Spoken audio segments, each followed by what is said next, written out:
নমস্কার, কবিতার বালিয়াড়িতে আপনাদের সবাইকে স্বাগত। আশা করি আপনারা সবাই খুব ভালো আছেন, সুস্থ আছেন। আজকের কবিতা কবি সাদাত হোসাইনের আমার কোনো বন্ধু নেই। আমার কোনো বন্ধু নেই, যার কাছে আমি নিজেকে ভেঙে চুরে খুচরো পয়সার মতো জমা রাখতে পারি, যে আমাকে যত্ন করে সঞ্চয় করবে, প্রয়োজনে ফিরিয়ে দেবে একটা একটা আধুলি।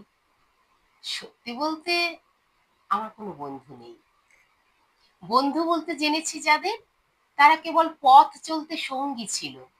দূরের পথে ট্রেনে যেমন থাকে, পাশের সিটে গল্প হয়, দুপেয়ালা লেবু চায়ের দাম মেটাতে আমি দিচ্ছি আমি দিচ্ছি যুদ্ধ হয়।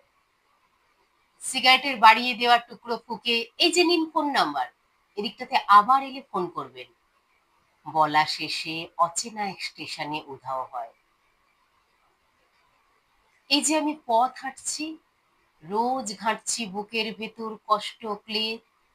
এই যে আমি ক্লান্ত ভীষণ, বুকের ভেতর জমছে কেবল দুঃখের মেঘ, তবু আমার নিজের কোনো বৃক্ষ নেই।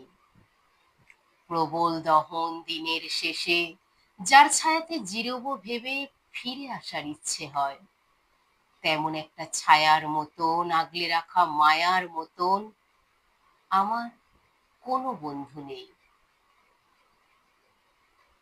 একলা দুপুর উপুর হলে বিষাদ ঢালা নদীর মতন, একলা মানুষ ফানুষ হলে নিরুদ্দেশ এক বধির মতন, হাতের মুঠোয় হাত রাখবার একটা কোনো মানুষ নেই।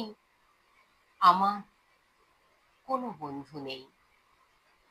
আমি কেবল কোলাহলে ভিড়ের ভেতর হারিয়ে যাই, ভুল মানুষে যত্নে জমা ফুলগুলো সব বাড়িয়ে যায়। হাওয়ায় ভাসা দীর্ঘশ্বাস, বাতাস ভেবে নির্বাসনের একটা জীবন মারিয়ে যায়।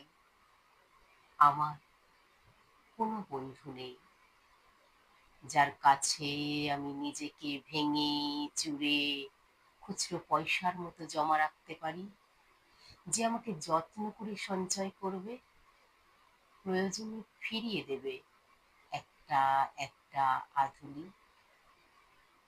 আমার আমার কোনো বন্ধু নেই। ধন্যবাদ।